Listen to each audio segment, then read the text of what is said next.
The following report contains disturbing information about the scourge of child sex trafficking in the United States.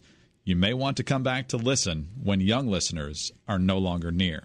Last month, Rutherford Institute President John Whitehead wrote a horrifying column that went viral on the Internet. In a piece entitled Essence of Evil, Sex with Children Has Become Big Business in America, Whitehead wrote that sex trafficked victims are now the third largest criminal commodity in the United States, behind only drugs and guns. His statistics are stunning. Adults purchase children for sex 2.5 million times each year. Between 100,000 and 150,000 children are currently being trafficked, with another 300,000 at risk. Mr. Whitehead says the numbers are well documented. These are reports. This is not conspiracy theories, folks. This is from USA Today, New York Times, Washington Post. Some really good journalists have gotten out there, collected the data, and they've been screaming about it for years, but there's very little outcry from government agencies, churches, synagogues. For some reason, people kind of zip their lip on this and don't want to talk about it. Those numbers may be getting a bit better, though. More recent statistics from the federal government suggest about 21,000 kids are currently being trafficked, but also that 21% of those being trafficked are children. As bad as the numbers sound, life for these trafficked kids are infinitely worse, as Whitehead explains. The young girls and women are sold to 50 men each day for $25 apiece. That's the average. The handlers make between $150,000 to $200,000 per child each year. So you're talking about people that are millionaires, and what you see here is the porn industry, and I'll call it porn because that's exactly what it is, and sex trafficking together. They rake up to $9.5 billion a year in the United States alone by abducting and selling young girls for sex. The National Center for Missing and Exploited Children takes a different approach, counting only the children who are reported to the center as missing. Angela Offmuth is director of the Case Analysis Division. So what we know is that last year, of the more than 23,500 runaways that were reported here to the National Center, 1 out of 7 were likely child sex trafficking victims. The stories are around us every day, but often get buried by other headlines. For example, last fall, 130 sex trafficked victims were rescued in a major sting in Michigan. All of them were under the age of 17. Offmuth says a majority of victims are kept within 50 miles of their homes, but others are taken far away. And some escape within days or weeks from their captors, while others are trapped for years. Quite often when people have been picked up in various law enforcement operations, and those individuals may be adults now, quite often those individuals did not start being victimized as an adult, but they were recruited as a minor. And so we know that there are people who have been in this situation, in this life, and have been victimized for years and years.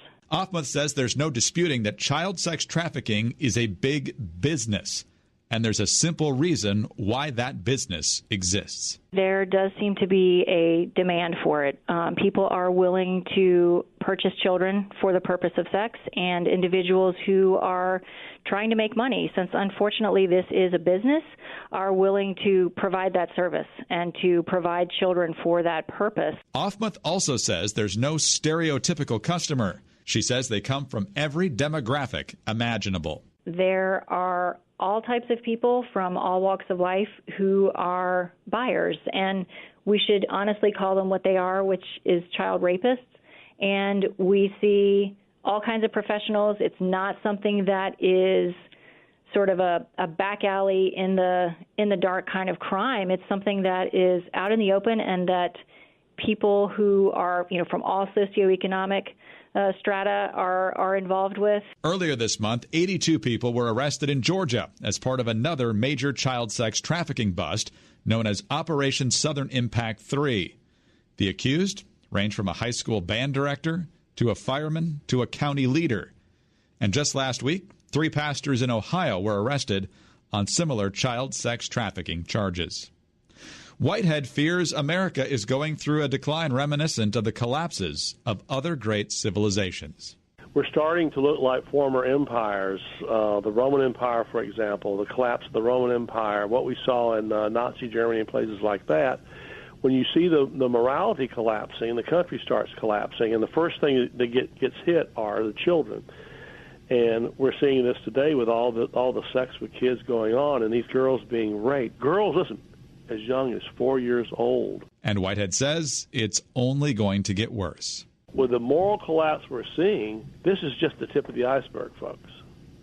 There's something coming down the pike, and it ain't going to be pretty. Donna Rice Hughes is president of Enough is Enough, an organization designed to protect kids from the evil side of the Internet, where so much of the predation and business arrangements are conducted. We'll hear much more from Ms. Hughes later in our series about the dangers of the Internet and how parents can best protect their kids.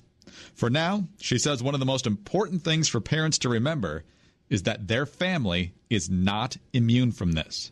Your good, nice, sweet, very smart children are not immune, because the bad guys, whether they be the traffickers, the sexual predators, the pedophiles, or the pornographers, they have very clever ways to seduce and to lure these kids into their traps. And that's what's happening, and I hear it all the time.